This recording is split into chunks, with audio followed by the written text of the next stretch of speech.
Welcome to CONSULTERVATION. It is season 2.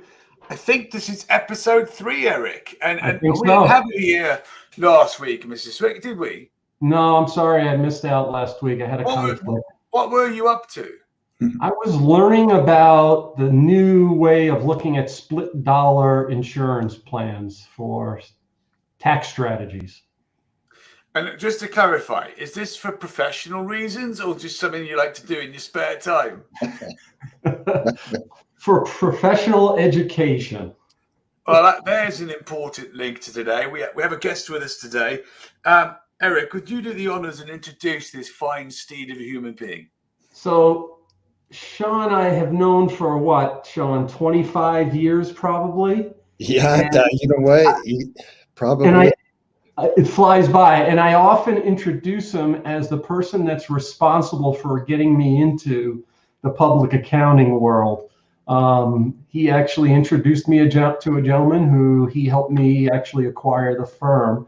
And Sean has done a lot of things. He's an owner of an accounting firm, but he also has a franchise organization called Payroll Vault, which provides payroll across the country. So, but he's going to talk more about his other company, which is the Mastery, and it's all about education. So that's what we're going to be talking about, business education today. Yeah, thanks, Eric. Yeah, I think it's been a fun ride for us both, getting to know each other and over the years, and talking business and doing business and helping each other and then helping our clients. And so, yeah, I'm really excited just to kind of share that overall thought about helping others in business, what resources might be out there. And especially now, coming out of COVID in a way, we got to be really careful of this, what I call like a hangover effect. People are trying new things and you don't want to get frustrated. So having a good group of people to work with is really critical now, probably over this next 6 to 12 months, to help you kind of build on what you're doing differently today. Yeah. So I believe, though, Sean, you sold your accounting firm, didn't you? We did in 2018. And fortunately, there's been some recent opportunities with the small investment group. And that investment group has decided to purchase that, which I am a part of, to kind of essentially repurchase the accounting firm. So before we go into the technical detail that actually you're not really directly involved, me and Eric can't miss the shot at goal here, Eric, can we? So you got out and now you've got one foot back in. Are you okay? Yeah, am I okay? I was recovering for a while, but I must be off my recovery of owning that firm.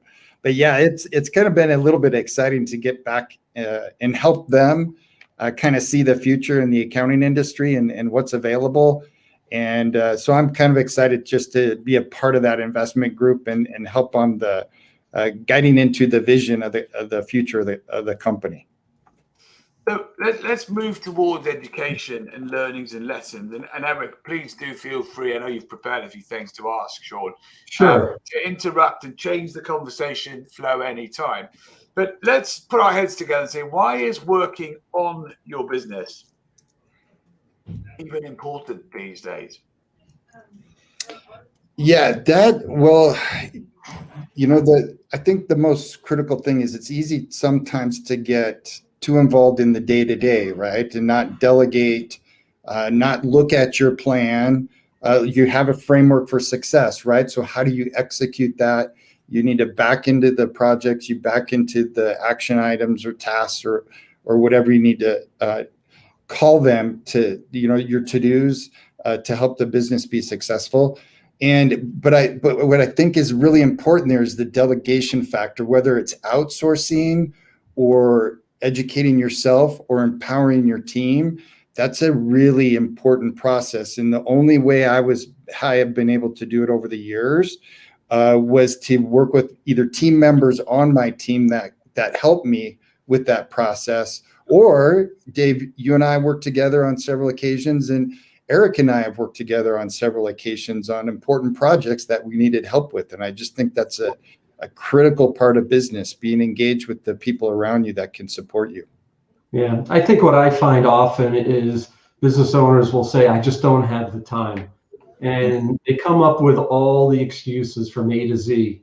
And the reality is you can make the time, and it becomes an investment. Yes, you may need to outsource, you may need to hire some bench strength so that you can be freed up to focus on the strategic side of running a business.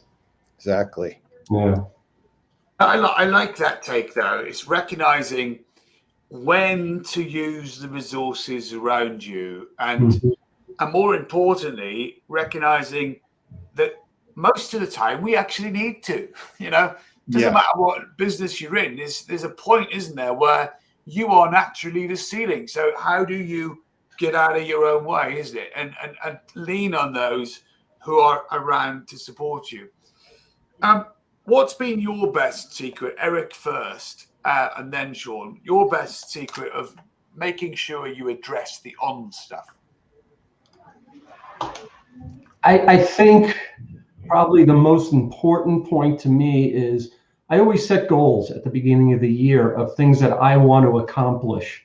And then it's checking back on a regular basis. Where am I at on those goals? Sometimes a goal may not make sense as I get into the year. I think of like last year, if you had goals at the beginning of the year, come March, things changed dramatically and you had to focus on something else.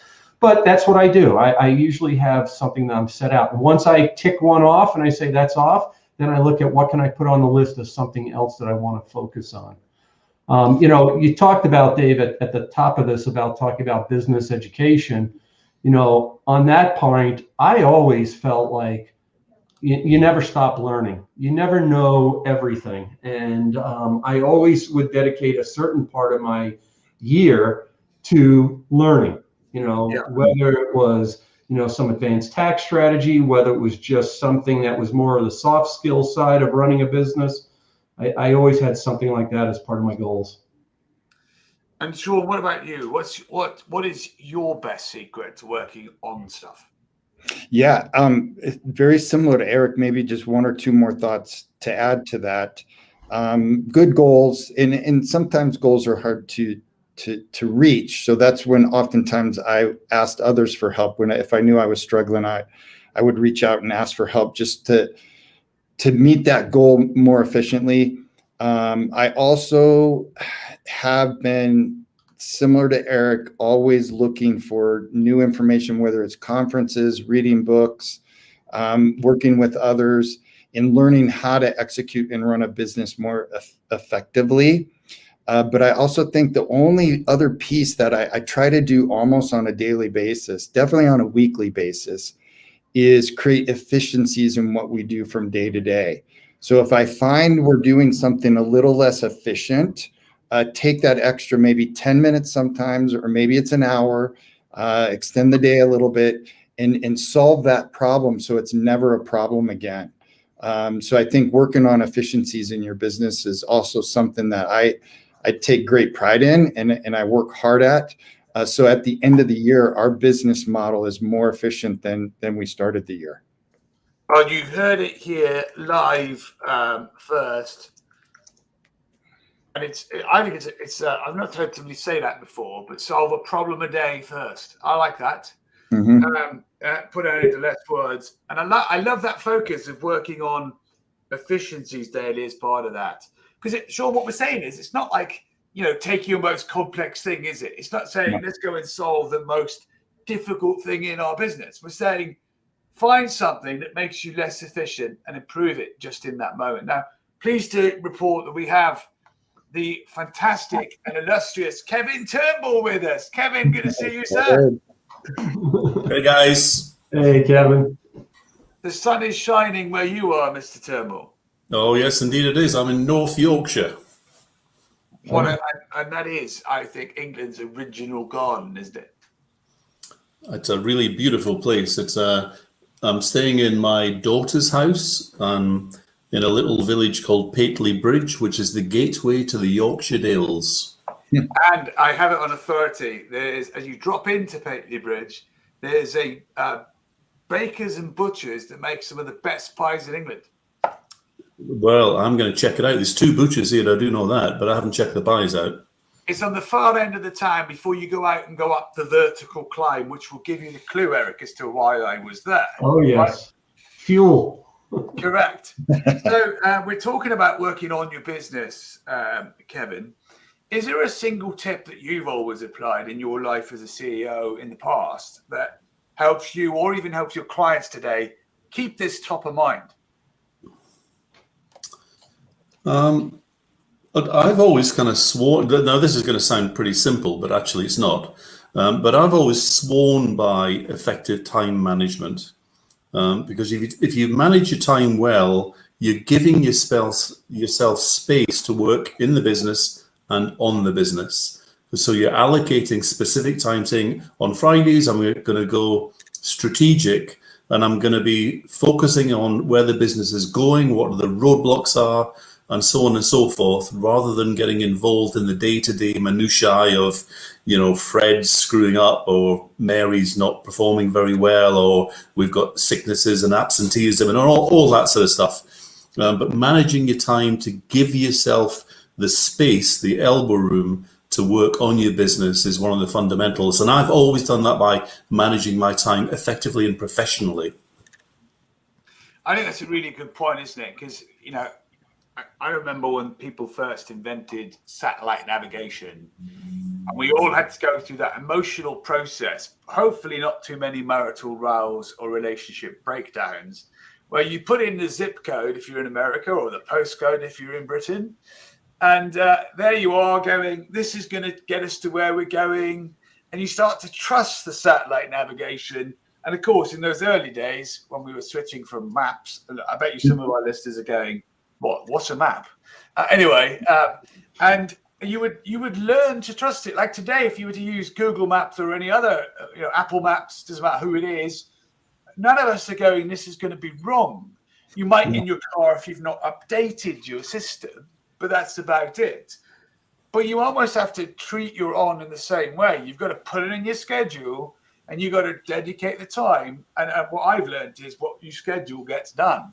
That's what I've learned.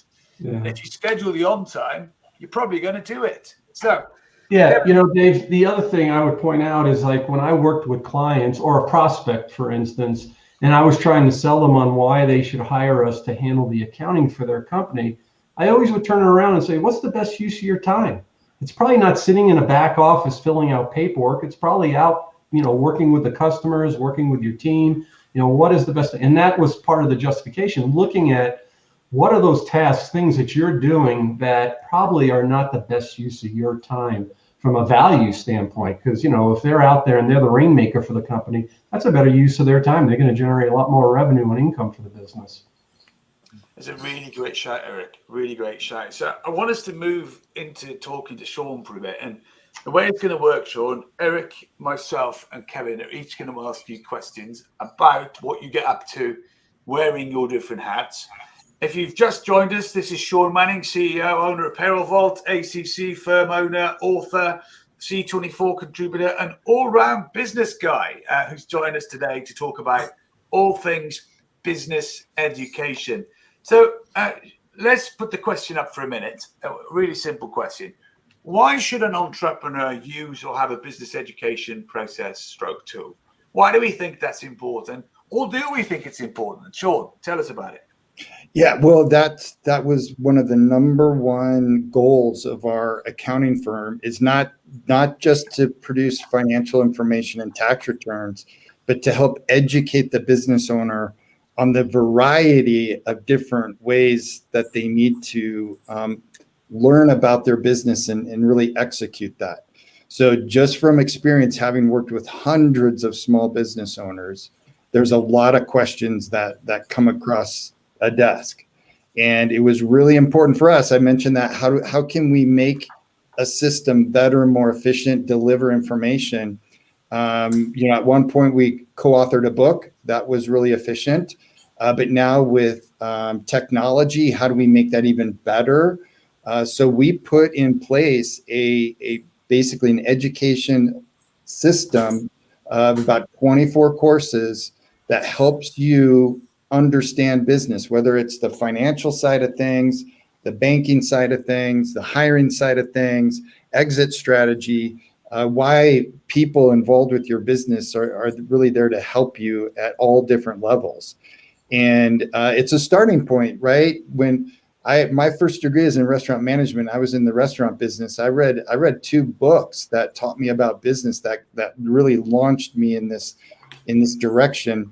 How to Swim with the Sharks Without Being Eaten Alive, and What They Don't Teach You in Harvard Business School. So that was my first stab at education and what I wanted to do in business and management and leadership. And it sprungboarded me in the direction that I took, which I greatly appreciate. So whatever this tool is, whether it's calls like this, books, programs online, all of it's really designed to help these business owners be successful. So hopefully they leverage them and use them. We will share those book links that you mentioned as well in the podcast summary. So that's a really good shout. So to provide this, this set of tools. So there's 24 modules. Is that right? Correct. And it's all built off of what, as a business owner, we got asked the most questions on in running a business. Sean, when you introduce this to someone, what is the big aha that you hear from people? What is the big takeaway that they get? Yeah, so they're craftsmen, right? Eric, you've dealt with so many small business owners too, and they're really craftsmen at their trade. Yeah. But what they don't know is what they don't know. So usually it could be the financial piece, understanding the financial statements, or even the starting point. Where do I start? What type of entity? As they mature, then it becomes into marketing and sales, and then it becomes leadership and management and hiring, delegation. And Kevin, I think even your side, where you're an expert at that, that higher level management and leadership. Where's the vision of the business for legacy? Whether it's, do you want to sell it, or do you want to give it to your children? What's the transition opportunity for that business? So I think there could be a lot of aha moments as you go through it. Yeah. It's really good to get the baseline and then go back and really hone in on the areas that you felt a little deficient in, because there's a toolbox, right? It's good to have a little toolbox you can reference. But most important, and I think this was critical, mentors in my business career have been extremely important. And as you go through any educational program, be sure to ask questions of the people that are there to support and help you. That's very important. Good. You mentioned toolbox. I couldn't agree more, Sean. I mean, this whole idea of ongoing business education, it can be made to seem very dry, and it's not really. It's about ideas and fresh perspectives. It's about how do you manage a business in a pandemic. I mean, that's new to us all. And if you're not looking for those ideas and fresh perspectives, you're going to struggle. It's the same way with IT, where you've got to be on top of IT, so you've got to educate yourself, and you've got to be on top of social media. You've got to educate yourself. You need that freshness all the time to exploit the opportunities that these things give you, and to keep you away from disaster, which a lot of firms in the pandemic have been facing. Yep. Yes. That's a good shout. It's a good shout, Kevin. And I love that whole thing about ideas, fresh perspective, working with your mentors, advisors, and taking the time to learn. And I think sometimes a peer group can get in the way of this. Where I was once asked by a gentleman local to here who said, "Do you think there's a place for advisory?" He said to me really calmly.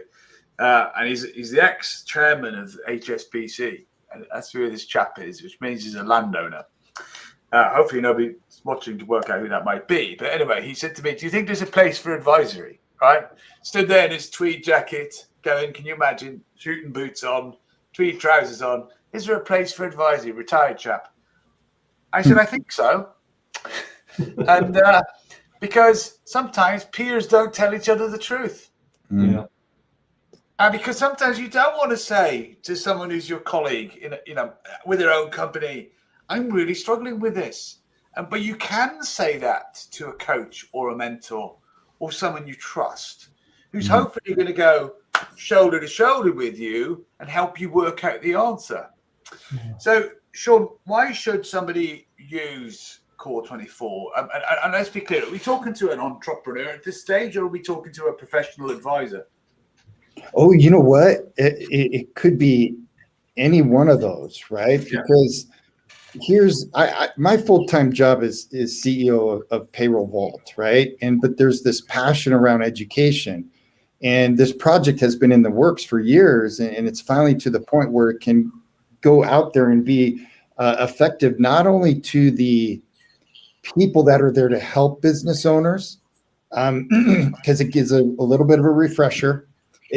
Eric, you mentioned that toolbox. It gives you actually the toolbox where the business owner can use a sample business plan or use a sample budget. So there's resources behind it that the advisor can help support the business plan or the business owner with the plan or whatever the need is. And so the program helps identify the strengths and weaknesses of the business owner, or opportunities, threats, all those SWOT analysis people do. So the program helps identify those strengths and where maybe some opportunities where improvement are. But usually you are going to have to leverage the resources of an advisor to help you through the challenging aspects that you're facing. So you can focus on your strengths and learn the aspects that can help you be a better business owner overall and more successful in the long term. Yeah.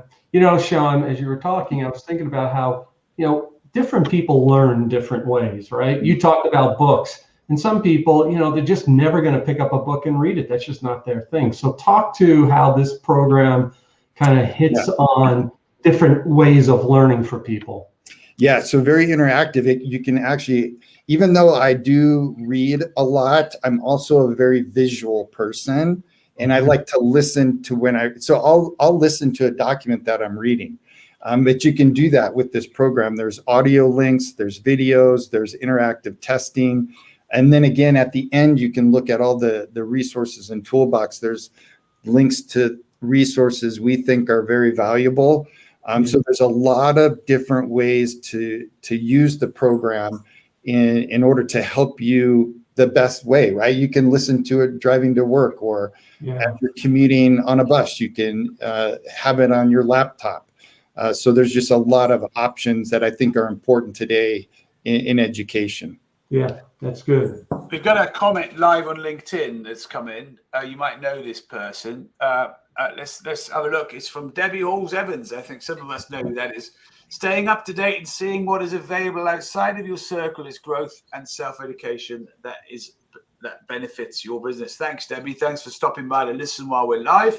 I think that's a fairly good shout, chaps, isn't it? Absolutely. Yes. And Sean, coming back to that, optimized learning. I remember doing the tax module, and I don't know I know Kevin said to me once, "Hey Dave, can I do the tax module?" He didn't.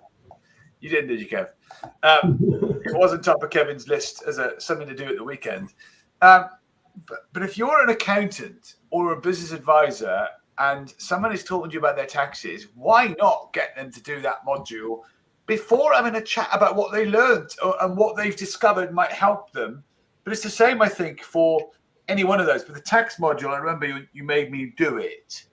I hated the fact I had to get past a test in order to finish it, where some of them you don't have to do that. But and Sean, if you're listening, asked us to all have a look at the Core 24 system before joining him today. The other one was the culture cocktail. I've never seen a cultural cocktail in a learning environment before. Just frustrated I couldn't drink it, Sean, really. That's right. The minute you hear that, it's like, okay, can I have a real one too? Yeah. Yeah, absolutely. So, Sean, is there a particular module that you've enjoyed the most? Oh, you know what? It's been interesting. Even though, kind of a financial expert with a lot of things, it's fun to look at that and then know the value business owners are going to get from it, right? Because maybe that's not their strength. But as I truly like getting to the end, because we all talked about goals and vision and those types of things, but when you get towards the end of the modules, it talks about, exit strategy or what you want to do long term for your business. And thinking about that early on is important. And to me, it's just a good reminder that business can be very successful for 10, 20, 30, 40 years, however long you want to run that business, but also pay attention to maybe creating a legacy for somebody in your family or a friend. Or Eric mentioned he bought a business from somebody that ran it successfully for, I think, 20 or 30 years, Eric. And now that business continues today. Could you imagine a life cycle of a business that's now 40, 50 years old and has been able to mature and go beyond the original owner's intentions with that? So I actually like getting to the end, although every little piece was important. Culture gets talked about a lot today, and how does that really come together? For our culture to mature, again, we had to have some consulting around that. We really had to understand where we were headed culturally as a business, and how to mature that and foster it to make it better. So there's all aspects of that program that I think are important, and I find every single one of them interesting. Yeah. It's interesting, isn't it? Because I like to talk about culture. I like the way that the core introduces you to it. And if you look at our best version business framework, or our original framework for success, which is where it started, it almost, if you've done that core, it's complementary, isn't it? Because you can go from that core, work with an RLC coach or an expert, and suddenly you'll go into the cultural session much better armed, because you're not working completely from scratch per se. So when you speak to someone like Kevin or Eric and you go, right, let's build a framework, you'll have a better feel for it, I think. 100%. It'll make your work with your other team members, your advisors, your mentors much more efficient. Yeah, Dave, you bring up a good point. If I'm working with a client, it's so much easier if they at least have some foundational understanding of where we're going and what we need to do. What I find is a lot of business owners have some of that foundational. It's just, they can't make it a priority. They're not being held accountable by anyone. And that's what they need. And that's where, people like Kevin and I come into play. We can really have an impact. And if you can add in a cocktail making course, I think it's the best of all possible worlds. Right. So you celebrate your success. I'm drinking rhubarb gin and Ida flower tonic. Oh, nice. Beautiful. And I should put it into perspective, it's the evening for me in the UK. I'm not drinking this mid-morning. Yeah, Kevin's I gave that up. Yeah, you're not in Los Angeles at the moment, Kev. That's the key thing here, right? No. Yeah, totally. Although it might be fitting, couldn't comment that it's not a legal statement about people in Los Angeles. Anyway, the thing I want to just bring us back to for a moment before asking Sean for one last question about the Mastery Network and Core 24 is last week we did hear from Dr. Lee Valance, who told us quite powerfully that leadership is about nurturing, caring, and collective action, not power, position, and not authority. And I'm highlighting that for a moment because she runs a hospice, and actually leading through a pandemic, that was one of her summaries.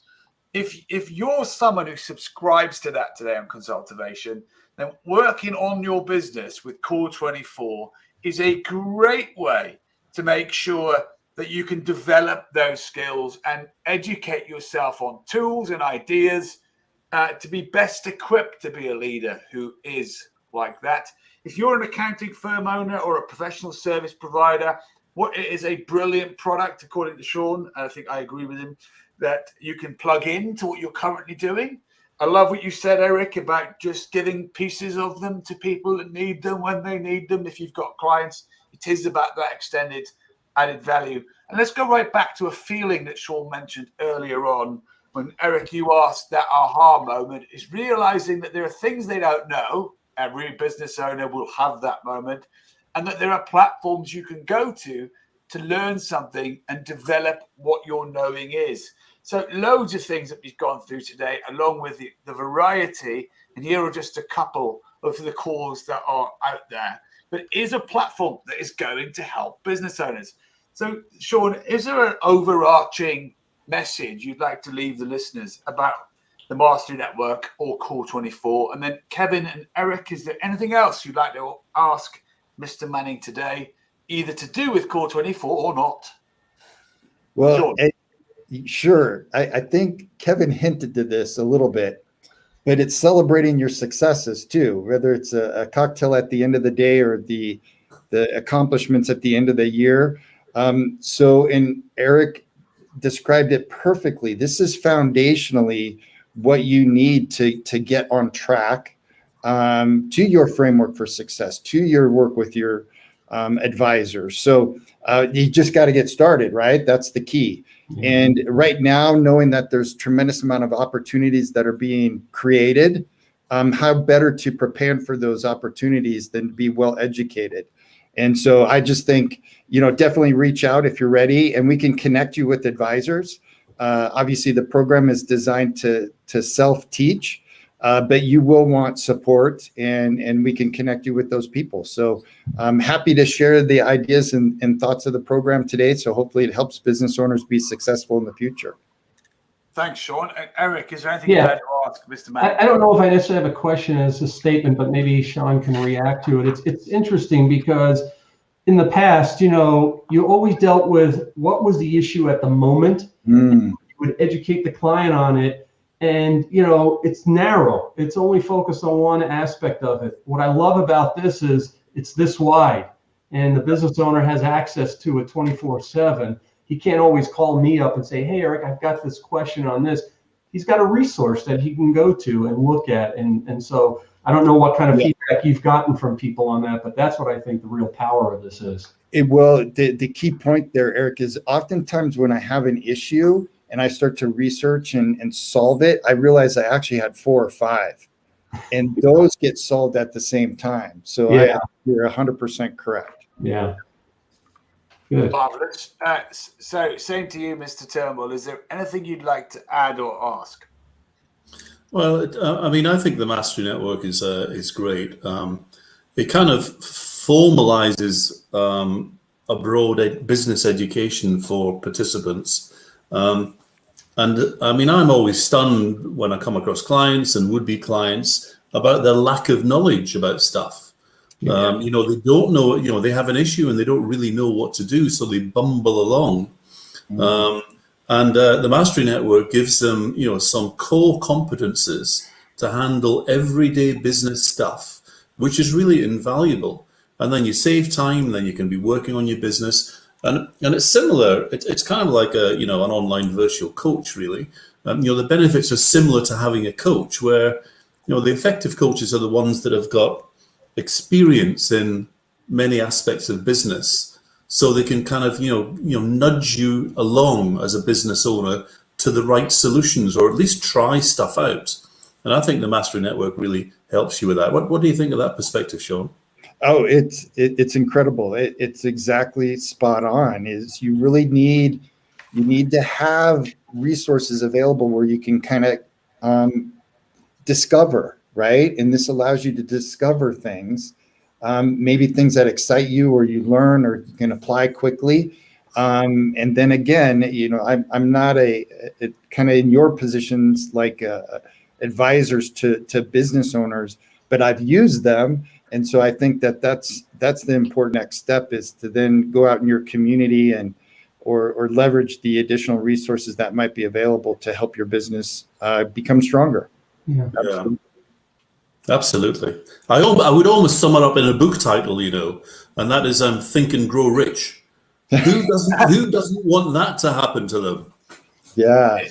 It's entirely true. And let's pull out something Sean said earlier on that I think was an absolute belter, like Dr. Lee last week, with a leadership quote, which is solve a problem a day first, become more efficient 1% at a time. And I really like it as we bring the show to a close, is recognizing inefficiency in the day you're in and leaving it in the day that you're in, but just taking a bit of time that day to fix 1% of the problem. That simple. Sean, that's a really great tip along with some of the rich conversation that we've had today. Sean, is there anything else you want to add, my friend? No, thank you for the opportunity to share. That's kind of a little bit of a passion of mine, is to share information. So thank you so much to the three of you for allowing me to do that today. Yeah. And it is great to have you on the show with us on Consultervation. And if you're listening to any of this and you want assistance today, you can, of course, reach out to rlc-global.com. You can find us, get a hold of us. And also you can speak to info@themastery.network to get support there too. And all of these things will be in the summary afterwards. So, Eric, you've known Sean a long time. Is it? What do you think what he's had to say today? What was that? I'm sorry, I didn't hear what you. You've known Sean a long time. What do you think about what he's had to say today? Well, you know, I always have admired Sean for his dedication and hard work to whatever he puts his attention to. And, you know, I'm just proud of him. I mean, what he's accomplished, it's really great. Thanks, Eric. Yeah. That's a bit of soul food live in the podcast there, isn't it? Yeah, There it is. absolutely. So, Sean, thank you for your time, my friend. Thank you. Thanks, Sean. Eric and Kevin, thank you for being with us today. Yes. Eric Swick at Swick Business Strategies and Kevin Turnbull, the CEO with a sword. So anyway, that's a comment for another episode. This has been Consultervation. Consultants getting together to talk about business conversation. See you on the next episode.